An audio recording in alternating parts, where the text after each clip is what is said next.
நித்திய ஜீவனை ஒரே தரம் தான் பெறணும். பரிசுத்தாய் ஒரே தரம் தான் வர்றார்.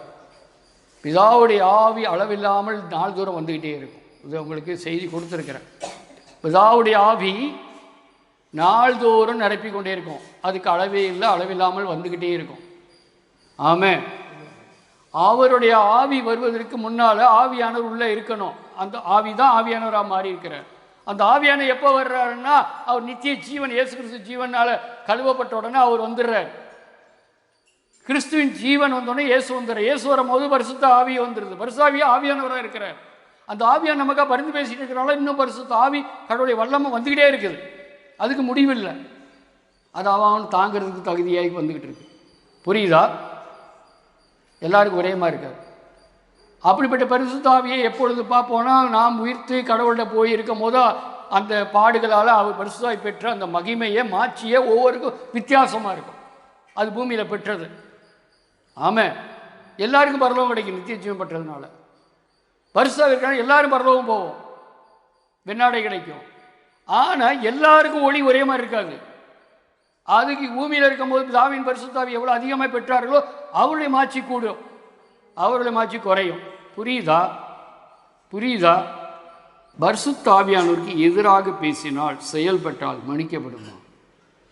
ஆண்டவராய் இயேசு சொல்லியிருக்கிறார், மனுஷகுமாரனுக்கு எதிராக பேசினால் அவன் பாவம் மன்னிக்கப்படும், பரிசுத்த ஆவியானுக்கு எதிராக பேசினால் அவன் மன்னிக்கப்படுவதில்லை என்று சொல்லியிருக்கிறார். மத்தேயு 12:31-32 இந்த வார்த்தையை சொல்லியிருக்கிறார்.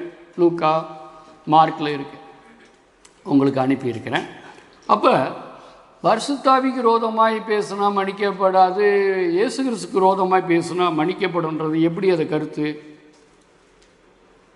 இயேசு கிறிஸ்துவில் பலியானார், அவர் மரித்தார், உயிர்த்தார், எது யாரையா கண்டது? அவர் எதுக்கே மறிக்கணும்? அவர் எதுக்கே ஆணியில் சிலுவையில் அறையப்படணும்? சும்மா எதையா சொல்லிகிட்டு இருக்க, சும்மா இயேசு கிறிஸ்துன்னு சொல்லாத, நான் எங்கள் சாமி அப்படின்னு சொல்லி திட்டிட்டு போகிறவங்க நிறையா இருக்கான்.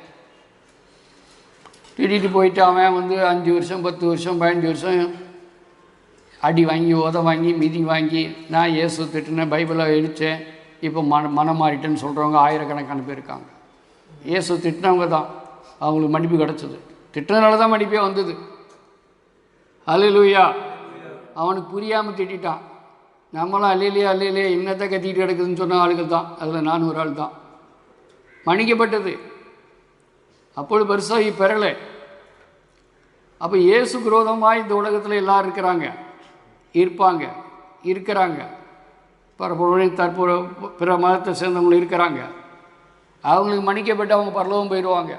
சொல்கிறா, யாரெல்லாம் பரலோகம் போக மாட்டிங்களோ அவங்களுக்கு கடைசி நேரத்தில் மரண நேரத்தில் ஆஸ்பத்திரியில் கூட நான் படத்தோடு சொல்லியிருக்கேன், சில நர்ஸு டாக்டரே ஜெபம் பண்ணி பரலோகத்துக்கு போகிறவங்க இருக்காங்க. Praise the Lord. அங்கே வேலை செய்கிற வார்ட் பாய் எவ்வளோ பேர் இருக்காங்க. அவங்க வழியாக கூட அங்கே ரட்சிப்பு சொல்லியுமா அவனுக்கு யாரை வேணாலும் ஆண்டவர் அனுப்பிடுவார். பக்கத்தில் இருக்க பெட்டில் ஒருத்தவங்களை அனுப்பி நோயை அனுப்பி அவங்க ஜெபம் பண்ணி இவங்க பரலோகத்துக்கு போயிடுவான். Praise the Lord. இல்லை வாழ்க்கை பூரா கெட்டவனாக இருந்தான், கடைசி நேரத்தில் அவன் ஆண்டவர்கிட்ட போய் சேர்ந்துருப்பான். ஏன்னா இவனை மனமாத்திராக்க இன்னொருத்தர் நோய் அவர் பெட்டில் போய் சேர்ந்துருப்பார். எதுக்கு பெட்டில் போய் சேர்றீங்க? சில நேரத்தில் பக்கத்தில் இருக்க பெட்டை மாற்றுறதுக்காக தான் பெட்டில் போய் சேரலாம். எல்லாவற்றிலும் தேவனுடைய சுத்தத்தை அறிய வேண்டும். ஆமாம், நான் பெட்டுக்கு போயிட்டேன், நான் ஆசிரிக்கு போயிட்டேன்னு சொல்லிட்டு கவலைப்படக்கூடாது. எங்கேயோ அனுப்பியிருக்கிறார், ஜெபம் பண்ண அனுப்பியிருக்கிறார். அதிகமாக ஜெபம் பண்ணுறது எங்கே ஜெபம் பண்ணலாம்? ஹாஸ்பிட்டலில் உட்காந்து நல்லா ஜெபம் பண்ணலாம். நான் பிரதர் கூட அதிகமாக சொன்னேன், சரி 2 பேரும் உட்காந்து ஜெபம் பண்ணிகிட்டே இருங்கன்னு. அது அவங்க செஞ்சாங்க செய்ய தெரியாது. பக்கத்து வீட்டில் போய் சொல்லிகிட்டு இருக்கலாம் ஆண்டவரை பற்றி, இல்லையா? இப்படி எத்தனோ பேர் பரலோகம் போய் சேர்ந்துருவாங்க. அவன் மரண நேரத்தில் இருப்பான், திடீர்னு மறுநாள் செத்து போயிருப்பான். அப்போ அவன் நிந்திச்சிருப்பான் இயேசுவை. அவனுக்கு மன்னிப்பு கிடைத்தது, அவளுக்கு மன்னிப்பு கிடைத்தது, அவர்கள் பரலோகம் போய் சேர்ந்துருவாங்க. இந்த மாதிரி ஆயிரக்கணக்கான லட்சக்கணக்கான பேர் உலகத்தில் நடந்து இருக்குது. ஆனால் பரிசுத்த சபையில் போய் பெற்று ருசித்து புசித்து வாழ்ந்து மறுதளித்து போகிறவர்கள் உண்டு என்று சொல்கிறார். ஆமென். சத்தியத்தை கேட்டு சத்தியப்படி வாழ்ந்து கேட்டுட்டு கடைசியில் அவங்க கூப்பிட்டான், இவங்க கூப்பிட்டான், அவங்க கூப்பிட்டாங்க, இவங்க கூப்பிட்டாங்க, அந்த இதுக்கு போனேன், இந்த சபை இதுக்கு போனேன், அந்த நிகழ்ச்சிக்கு போனேன், இதில் போனேன், பத்தியத்தை சொன்னாங்க, நூலியத்தை சொன்னாங்க, கொஞ்சம் நேரம் அதுக்கு ஆளாத்தி எடுக்க சொன்னாங்க. அப்புறம் எங்கள் வீட்லேயும் கொஞ்சம் செஞ்சோம், திட்டியும் சுற்றணும், அப்புறம் பாலும் காய்ச்சணும், அப்புறம் நாங்கள் நேரத்தையும் பார்த்தோம், அப்புறம் முகூர்த்தையும் பார்த்தோம். பர்சாய்க்கு ரோதமாக என்னென்னா தேவனுடைய விசுவாசுக்கு ரோதமாய் பல காரியம் செயல்படுறாங்க. சாவில், குடும்பத்தில், வீட்டில், கல்யாணத்தில் எத்தனோ அநியாய காரியங்கள் செயல்படுறோமா இல்லையா? ஆமாம். விசுவாசத்துக்கு விரோதமாய், பரிசுத்துக்கு விரோதமாய், அன்புக்கு விரோதமாய், இரக்கத்துக்கு விரோதமாய், நீதிக்கு விரோதமாய் எத்தனை செயல்கள் இருக்குது. கேட்டம்மா பரிசாக கேட்ட நான் செஞ்சது கரெக்டானு? பரிசாக இருந்தால் தானே கேட்குறது.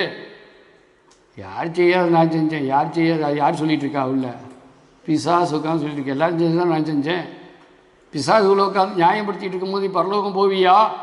ஆச்சராரு தெரியாதவன் திட்டி இப்படி போயிடுவான். உனக்கு இந்த வாய்ப்பு கொடுத்தனே பரிசுத்தாவியான்னு என்ன செய்கிற? பண ஆசை, பேராசை. பண ஆசையில் பேராசை. ஹல்லேலூயா. அதுக்கு தான் ஆண்டவர் சொல்கிறார், எபிரேயர் 10:26 சொல்கிறாரு, சத்தியத்தை அறியும் அறிவை அடைந்த பின்பு நாம் மனப்பூர்வமாய் பாவம் செய்கிறவர்களாய் இருந்தால் பாவங்கள் நிமித்தம் செலுத்தத்தக்க வேறொரு பலி இனி இல்லை. இயேசு கிறிஸ்துக்குள்ளே பாவம் மன்னிக்கப்பட்டாச்சு, கிறிஸ்துக்குள்ளே பிள்ளையாய் மாறியாச்சு. திரும்பி பாவத்தில் போய் விழுந்தா என்ன இல்லையா? வேற ஒரு திருப்பி ஒருக்கா பலி இல்லை. மதுரை மரியாவை பார்த்து ஏசு சொன்னார், உன்னை யாரும் கல் எறியலையா அப்படின்னு கேட்டார். ஆண்டவரே இல்லை அப்படின்னு. நானும் உன்னை தீர்ப்பிட, உன் பாவம் மன்னிக்கப்பட்டது, இனி பாவம் செய்யாத, இதுலேயும் கேடு வராது அப்படி பார்த்து. இனி பாவம் செய்யாத, இனியும் கேடு. 38 ஆண்டுகளாக இருந்த கொண்டு பார்த்து இனி பாவம் செய்யாத, இதுலேயும் கேடு வராது பார்த்து. எதுக்கு சொல்கிறாரு? இது வரைக்கும் இருந்த கேடு கம்மி, இனி வர்ற கேடு உனக்கு அதிகம். ஏன்னா நீ சத்தியத்தை அறிகிற, பரிசுத்தாவி பெற்றிருக்கிற. உன்னை அறியாமலே சத்தியத்திலே பரிசுத்தாவி வர்றார்.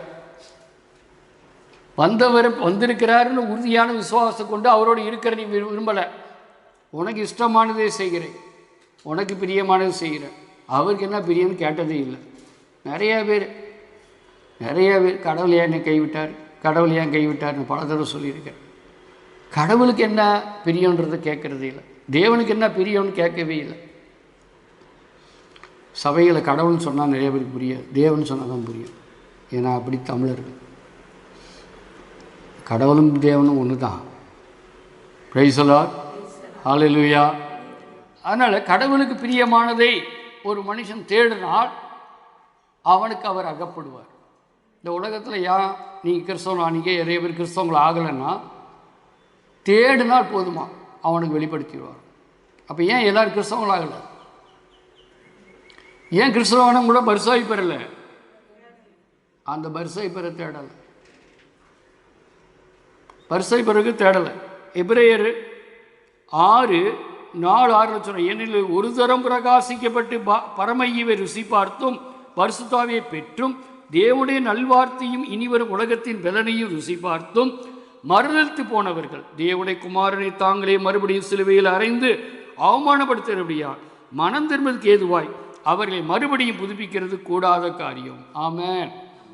தாங்களே சிலுவையில் அறைகிறவங்க இயேசு கிறிஸ்துடைய பரிசுத்தாவியை பெற்று ருசித்து அதில் இருந்து சபையில் சத்தியத்தை கேட்டு வாழ்ந்து திருப்பி அவர்கள் மறுதலித்து போனால் அவர்கள் திரும்பி மனமாறுவதற்கு கூடாத காரியம். ஆமென்.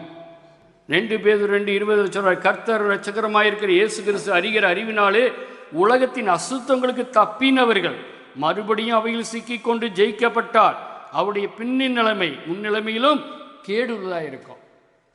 அசுத்தங்கள்லேருந்து சிக்கி தப்பிட்டு திருப்பி இயேசுட்ட வந்துட்டு திருப்பி போய் அசுத்தங்கள் முன்னைய நிலைமையை விட கேடு உள்ளதாக இருக்குமா.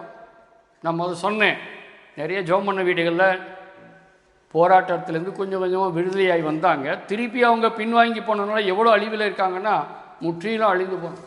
ஊழியம் செய்தவர்களை சொல்கிறேன், ஊழியம் செய்தவர்களை சொல்கிறேன். ஆமாம், அந்த அழிவு நிலையில் இருக்குது. அப்போ யாக்கோபு 4:4-5 சொல்கிறார், விபச்சாரரே விபச்சாரிகளே. ஆண்டவருக்கு விரோதமாய் ஆவியானுக்கு விரோதமாய் வாழ்கிறவர்களுக்கு பேர் என்ன தெரியுமா? விபச்சாரிகளே. விபச்சாரிகளே. உடற்புறம் விபச்சாரம் செய்கிறவனா மனம் அறிடுவான். ஒரு வேளை அவன் தெரியாமல் செஞ்சிட்டா அவன் மனம் அறிடுவான். ஆனால் ஆவிக்கு விரோதமாய் போனார் பாடு நீனும் விபச்சாரம் ரெண்டு பாவமும் வந்துடும், ரெண்டும் நுழைஞ்சிரும். உலக சிநேகம் தேவனுக்கு விரோதமான பகை என்று அறியீர்களா? ஆகையால் உலகத்துக்கு சிநேகனாயிருக்க விரும்புகிறவன் தேவனுக்கு பகைஞனாகிறான். உலகத்துக்கு சிநேகனாகிற விரும்புகிறவன் புரியுதா? இவைகளை சொல்லிக் கொடுக்கணும். இதுதான் சபை. இவைகளை புரிய வைக்கணும். இதுதான் கிறிஸ்தவம். இதன்படி வாடுறது தான் விசுவாச பிள்ளைகள். ஹல்லேலூயா.